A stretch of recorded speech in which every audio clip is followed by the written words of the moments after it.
اعوذ باللہ من الشیطان الرجیم بسم اللہ الرحمن الرحیم السلام علیکم۔ 5 ہجری میں قبیلہ اشجع کا ایک وفد معاہدہ صلح کے لیے سید عالم صلی اللہ تعالیٰ علیہ وآلہ وسلم کی خدمت میں حاضر ہوا۔ یہ وفد 100 یا 700 آدمیوں پر مشتمل تھا۔ یہ لوگ مدینہ آ کر محلہ شعب صلح میں قیام پذیر ہوئے۔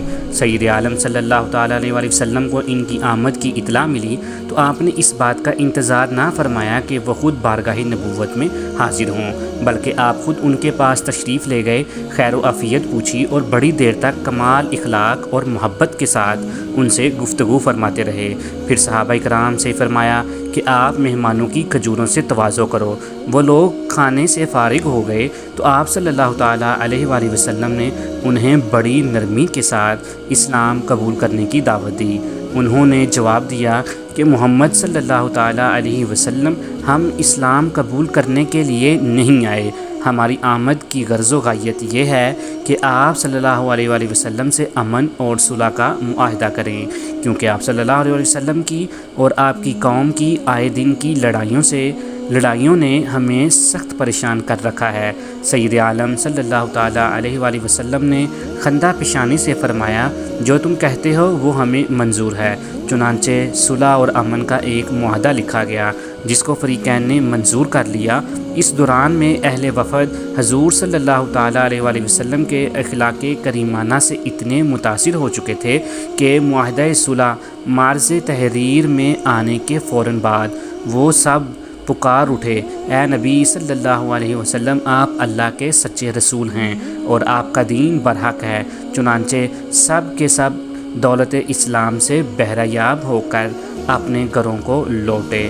فتح مکہ کے بعد قبیلہ ازد سے 7 آدمیوں کا ایک وفد سید عالم صلی اللہ تعالیٰ علیہ وآلہ وسلم میں حاضر ہوا۔ سید عالم صلی اللہ تعالیٰ علیہ وآلہ وسلم کو ان کی وضاحت اور خوش کلامی بہت پسند آئی۔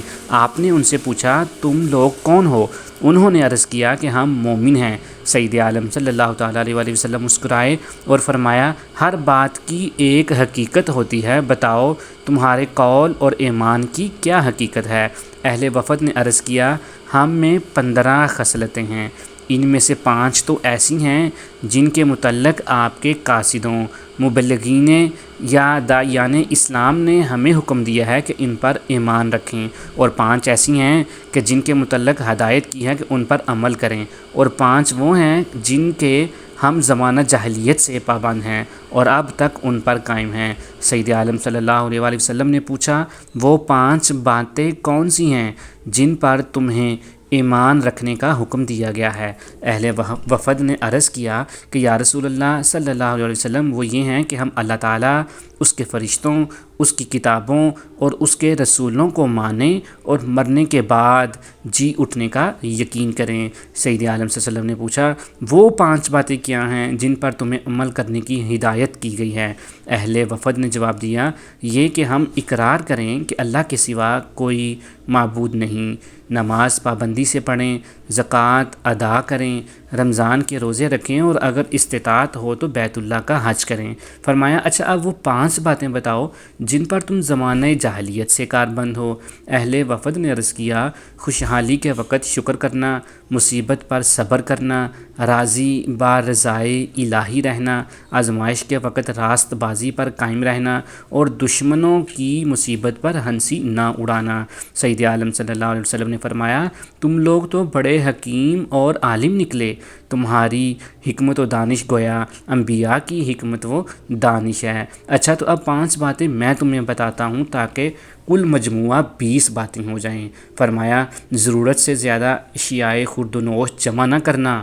پھر فرمایا، ضرورت سے زیادہ مکانات نہ بنانا یا وہ مکان نہ بنانا جس میں تمہیں بسنا نہ ہو۔ پھر فرمایا، جس چیز کو چھوڑ کر کل تمہیں چلے جانا ہے اس میں ایک دوسرے کی ہرس نہ کرنا۔ پھر فرمایا، اللہ تعالیٰ سے ہمیشہ ڈرتے رہنا جس کی طرف پھر تمہیں لوٹ کر جانا ہے اور اس کے حضور جواب دہی کرنی ہے۔ پھر فرمایا، ان چیزوں سے رغبت رکھو جو آخرت میں تمہارے کام آئیں گی، جہاں تمہیں ہمیشہ رہنا ہے۔ اہل وفد نے سید عالم صلی اللہ علیہ وسلم کے ارشادات پر آمین کہا اور وطن واپس جا کر ہمیشہ ان پر عمل کیا۔ سلامہ کے 17 آدمی شوال 11 ہجری میں سید عالم صلی اللہ علیہ وسلم کی خدمت میں حاضر ہوئے۔ انہوں نے قبول اسلام کے بعد خود بھی سید عالم صلی اللہ تعالیٰ علیہ وآلہ وسلم کی بیعت کی اور پھر اپنے قبیلے کے تمام لوگوں کی طرف سے بھی بیعت کی۔ انہوں نے سید عالم صلی اللہ علیہ وسلم سے پوچھا، یا رسول اللہ افضل ترین عمل کون سا ہے؟ سید عالم صلی اللہ علیہ وسلم نے فرمایا، پابندی وقت سے نماز ادا کرنا۔ پھر انہوں نے عرض کیا، یا رسول اللہ صلی اللہ علیہ وسلم ہمارے ہاں خشک سالی ہے، بارش کے لیے دعا کیجیے۔ سید عالم صلی اللہ علیہ وآلہ وسلم نے اسی وقت زبان مبارک سے یہ الفاظ ارشاد فرمائے۔ وفد کے ایک رکن حبیب بن عمرو رضی اللہ تعالیٰ عنہ نے عرض کیا، یا رسول اللہ صلی اللہ علیہ وسلم اپنے مبارک ہاتھ اٹھا کر دعا فرمائیں۔ سید عالم صلی اللہ علیہ وسلم مسکرائے اور ہاتھ اٹھا کر دعا کی۔ یہ وفد اپنے وطن واپس گیا تو معلوم ہوا کہ جس دن سید عالم صلی اللہ علیہ وسلم نے دعا کی تھی اسی دن بارش ہو گئی تھی۔